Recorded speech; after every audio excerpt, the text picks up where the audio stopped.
Baik, Assalamualaikum warahmatullahi wabarakatuh.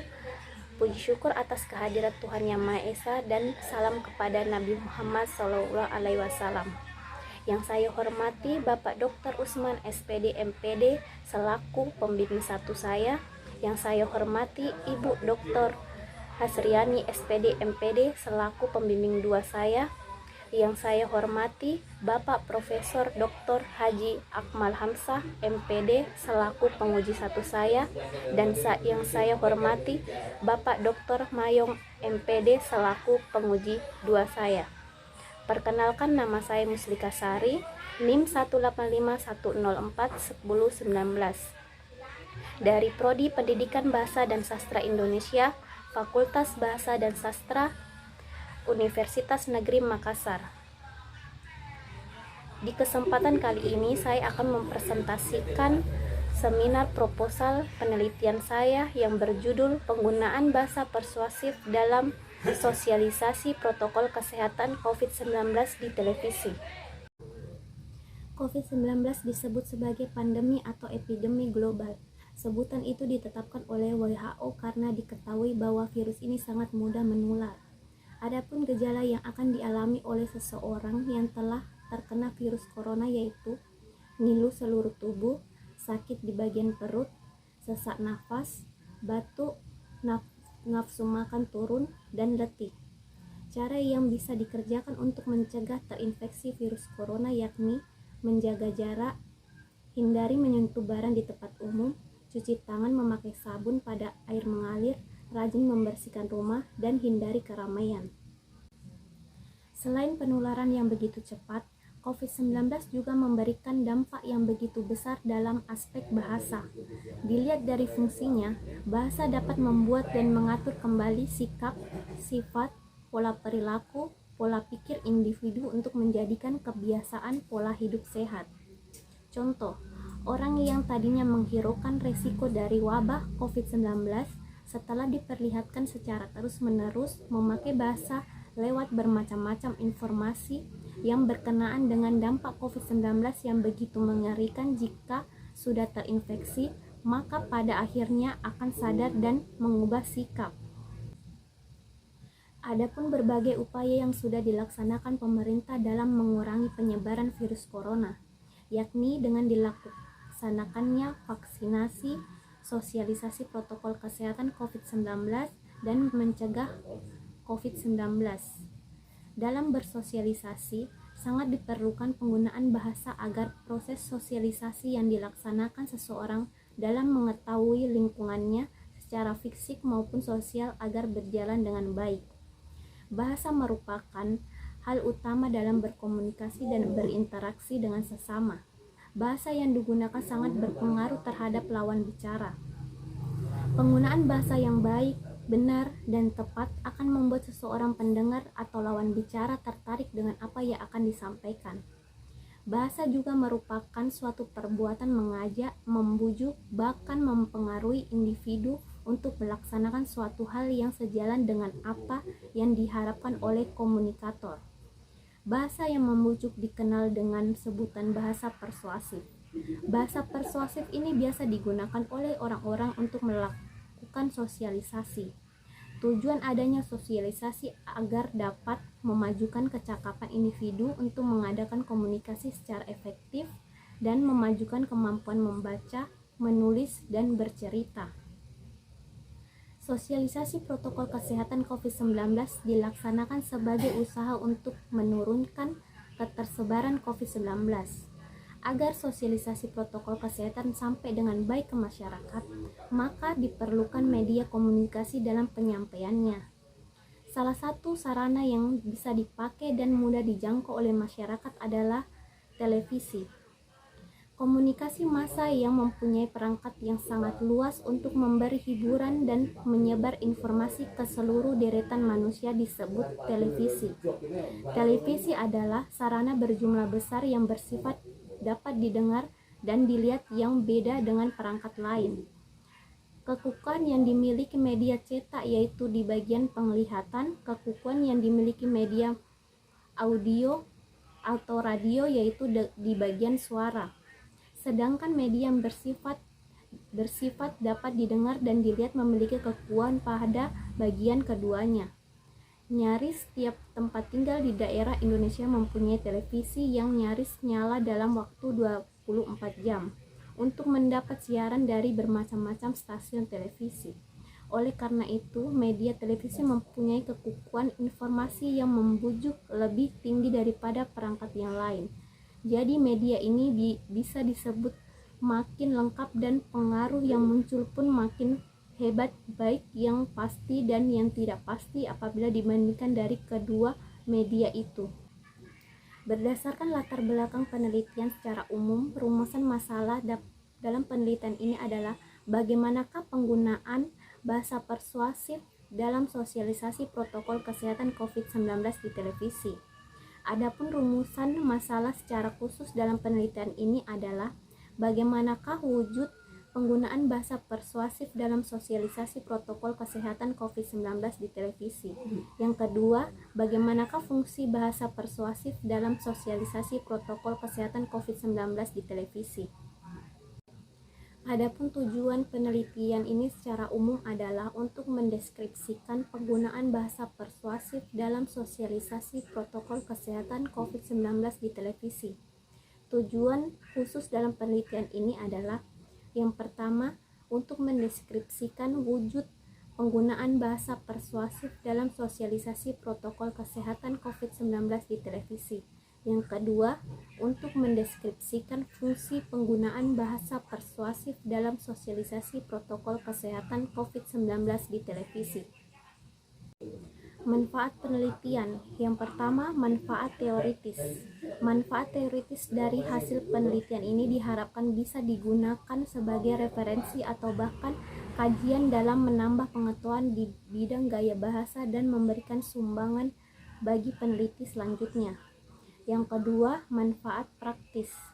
Bagi penulis, bisa memberikan pengalaman untuk menerapkan ilmu yang didapat di tempat perkuliahan ke dalam suatu karya atau penelitian dan sebagai referensi untuk penelitian selanjutnya terkait penggunaan bahasa persuasif.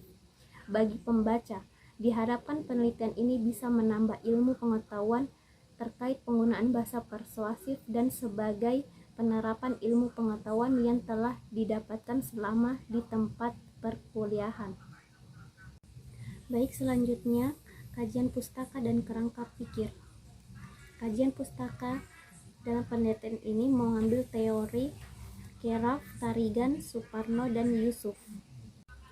Bahasa persuasif. Pengertian persuasif. Menurut Kamus Besar Bahasa Indonesia, persuasif adalah komunikasi yang dipakai untuk meyakinkan dan mempengaruhi orang lain. Untuk mencapai suatu usaha mempengaruhi harapan dan kepercayaan orang lain dapat melalui persuasif setiap individu. Prinsip persuasif merupakan suatu upaya memberikan pemberitahuan dan mengadakan interaksi sesama individu dalam keadaan di mana kedua pihak setuju untuk melaksanakan suatu hal dan sama-sama mengerti yang sangat berharga bagi kedua pihak. Pada saat berkomunikasi antar satu golongan, tiap orang meminta supaya setiap pesan yang telah disampaikan itu bisa dipercaya dan dimengerti. Persuasif adalah suatu karya lisan yang mempunyai tujuan untuk melaksanakan suatu hal yang diinginkan pembicara pada waktu yang akan datang atau pada saat ini. Persuasif juga termasuk dalam usaha untuk mengambil keputusan, lantaran tujuan paling akhir merupakan supaya pendengar atau pembaca melaksanakan yang telah disampaikan. Persuasif adalah bagian bab yang membujuk, mempengaruhi, atau mengajak orang yang membaca supaya melaksanakan suatu hal. Adanya ajakan atau bujukan untuk melakukan suatu hal, yakni ciri-ciri dari persuasif tersebut. Suatu karangan atau bagian bab yang berisi bagian persuasi di dalamnya lazimnya dipakai untuk menyongkong dalam dunia pendidikan, politik, propaganda, dan dunia periklanan. Selanjutnya, prinsip-prinsip persuasif. De Vito dalam Nurul mengemukakan bahwa terdapat 4 prinsip utama pada komunikasi persuasif, yakni yang pertama, prinsip pemaparan selektif, yang kedua, prinsip partisipan khalayak, yang ketiga, prinsip inokulasi, dan yang keempat, prinsip besaran perubahan. Selanjutnya, unsur-unsur persuasif. Agar dapat mengerti komunikasi dengan cara efektif pada suatu kegiatan komunikasi secara persuasif dan komunikasi secara umum, maka Soenirat dalam Muksin menyebutkan 5 unsur-unsur komunikasi persuasif, yakni yang pertama persuader, yang kedua persuade, yang ketiga pesan persuasif, yang keempat saluran, dan yang kelima umpan balik. Bentuk-bentuk bahasa persuasif. Bentuk atau wujud bahasa persuasif terbagi menjadi 5, yakni 1. Bentuk bahasa persuasif berupa ajakan, 2. Bentuk bahasa persuasif berupa perintah, 3. Bentuk bahasa persuasif berupa menegaskan, 4. Bentuk bahasa persuasif berupa pertanyaan, dan yang kelima, bentuk bahasa persuasif meyakinkan. Baik, selanjutnya sosialisasi. Pengertian sosialisasi. Sosialisasi dalam maksud umum merupakan suatu perkembangan, berinteraksi, dan proses belajar yang dikerjakan individu semenjak ia dilahirkan sampai kesudahan hidupnya di dalam adat istiadat masyarakat. Sedangkan gambaran sosialisasi dalam maksud sempit merupakan perkembangan belajar yang dilaksanakan seseorang dalam mengetahui lingkungan fisik serta lingkungan sosialnya. Adapun menurut James W. van der Zaden dalam Lahamit, sosialisasi adalah proses interaksi masyarakat di mana individu mendapatkan pengetahuan, nilai, sikap, dan perilaku mendasar untuk ikut serta dalam membawa hasil untuk masyarakat. Tujuan sosialisasi. Menurut Lahamit 2021, tujuan sosialisasi kepada mereka yang menerima sosialisasi adalah: yang pertama, supaya setiap individu bisa hidup dengan baik di lingkungan masyarakatnya. Yang kedua, supaya setiap manusia bisa menyelaraskan perangainya dengan keinginan masyarakat. Setiap masyarakat mempunyai adat istiadat sendiri-sendiri. Yang ketiga, supaya setiap manusia bisa mengetahui keberadaannya dalam masyarakat. Anggota masyarakat yang mengetahui keberadaannya selamanya sanggup bertindak positif dan aktif dalam kehidupan setiap harinya. Yang keempat, supaya setiap individu sanggup sebagai bagian dari masyarakat yang baik. Ciri bagian masyarakat yang baik merupakan bahwa dirinya bermanfaat. Yang kelima, supaya masyarakat selalu sempurna, karena kesempurnaan masyarakat bisa terjadi jika di antara warganya saling mengadakan interaksi dengan apik. Yang keenam, menyerahkan pengetahuan dan keterampilan yang diperlukan individu untuk meneruskan kehidupan di sela-sela masyarakat. Yang ketujuh, memajukan kemampuan individu untuk mengadakan komunikasi secara efektif dan memajukan kemampuan bercerita, menulis, dan membaca. Dan yang terakhir, ke-8, menolong individu untuk menguasai kendali dalam fungsi-fungsi organik melewati pelatihan-pelatihan mawas diri yang benar. Kemudian fungsi sosialisasi. Menurut Lahamit 2021, peranan dan fungsi sosialisasi untuk seseorang dan masyarakat merupakan usaha mengetahui dan menyamakan diri terhadap lingkungannya. Lebih jelasnya, di bawah ini merupakan fungsi sosialisasi untuk seseorang dan orang banyak. Yang pertama, fungsi sosialisasi bagi individu. Secara pribadi, sosialisasi memiliki fungsi semacam alat untuk belajar mengetahui dan menyamakan diri dalam lingkungannya terhadap struktur sosial, nilai, maupun norma yang hadir pada masyarakat di lingkungan itu. Yang kedua, fungsi sosialisasi bagi masyarakat. Bagi masyarakat, sosialisasi memiliki fungsi sebagai pedoman untuk mempertahankan, menyebarkan, dan meninggalkan nilai, norma, dan kepercayaan yang hadir di masyarakat. Oleh karena itu, nilai, norma, dan kepercayaan itu bisa dijaga bagi seluruh anggota masyarakat. Selanjutnya, protokol kesehatan COVID-19. Penyebaran suatu virus terjadi di tahun 2019. Virus ini dikenal dengan sebutan coronavirus atau COVID-19. COVID-19 ini mendatangkan gangguan kesehatan yang berlaku pada manusia dan hewan. Virus tersebut bisa tersebar dan menyebabkan infeksi pada saluran pernafasan seseorang. Tanda-tanda yang disebabkan oleh virus ini yaitu batuk, flu, sampai pada persoalan yang serius semacam adanya SARS atau Self-Acute Respiratory Syndrome, dan MERS, Mandela-Fast Respiratory. Virus ini adalah virus baru dan sejenis gangguan kesehatan yang belum pernah terjadi sebelum munculnya pandemi virus ini sekitar bulan Desember tahun 2019 di Wuhan, Tiongkok. Pengertian protokol kesehatan. Pengertian protokol dan keprotokolan. Pengertian protokol merupakan suatu aktivitas atau susunan dari berbagai perintah-perintah dalam kegiatan keupacaraan dengan seluruh wujud aktivitas formal yang telah disusun dengan tersurat bahkan dipraktikkan. Sama halnya dengan bentuk-bentuk pemberian hormat kepada negara, tugas kepala negara, atau tugas menteri yang kerap ditemui pada semua aktivitas kebangsaan. Pengertian keprotokolan adalah suatu wujud tindakan, ketentuan, maupun suatu yang biasa dikerjakan yang dipercaya dan diikuti oleh masyarakat terhadap kehidupan bernegara, berbangsa, dan memiliki pemerintahan. Akan tetapi dalam hal ini, kata protokol kemudian digunakan dalam pengertian susunan aturan-aturan yang diterbitkan negara, dan sebagai warga negara kita harus mematuhi apa yang telah menjadi ketetapan pemerintah dalam menjaga kestabilan ekonomi masyarakat. Selanjutnya, penerapan protokol kesehatan.